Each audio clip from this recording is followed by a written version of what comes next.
তোমরা যে মৌত থেকে তোমরা দৌড়াচ্ছ, উল্টো দিকে পালাচ্ছ, মৌত তোমাদেরকে খুঁজতেছে। ফাইন্নাহু মুলাকিকুম, যে মৌত তোমাদের সাথে মোলাকাত করবে। কি করবে?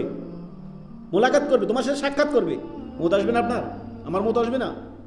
আপনি কোন ধোকায় পড়ে আছেন যে আপনার এখন বয়স ধরেন আপনার 40, ধরুন আপনার 40 বা 35 বা যে বয়সে আপনি আছেন না কেন, আপনাকে এই গ্যারান্টি কে দিল যে আপনি একটা পরিমিত বয়সে যাবেন, 60, 70, 80, 90, 100-তে যাবেন?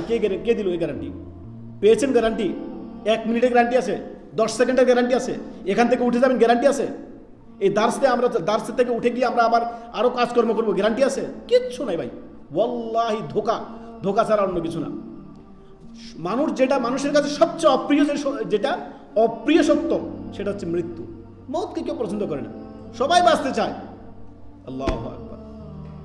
সেই দুনিয়ার হায়াতটা যদি সেটা নেক হায়াত হয়, দুনিয়ার হায়াতটা যদি সলেহ সৎকর্মের হায়াত হয়, তাহলে তো আলহামদুলিল্লাহ। আর যদি গুনাহের হায়াত হয়, অবাধ্যতার হায়াত হয়, মাসিয়াতের হায়াত হয়, সীমালঙ্ঘনের হায়াত হয়, এই হায়াতের মধ্যে কি আছে বলেন? উল্টো আযাবের কারণ হবে এই হায়াত, তাই না?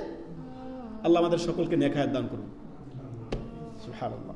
তো যাক, এই আয়াতটি আপনার দেখেন, আপনার এই যে আমাদের ঢাকাতে যে গতকালে একটা দুর্ঘটনা ঘটে গেল, আপনি কি চিন্তা করেছেন?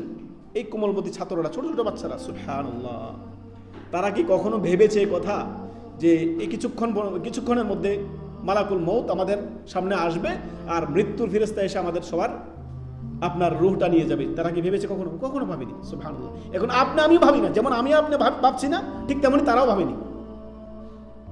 আল্লাহ রাব্বুল আলামিন বলছেন যে হে নবী, আপনি তাদেরকে বলে দিন যে কুল ইন্নাল মাউতাল্লাযী তাফিরুনা মিনহু ফাইন্নাহু মুলাকিকুম, মৌত তোমাদের সাথে মোলাকাত করবে, সাক্ষাৎ করবে, তোমাকে ধরবে। মৌত তোমাকে ধরে নিয়ে যাবে কোথায়?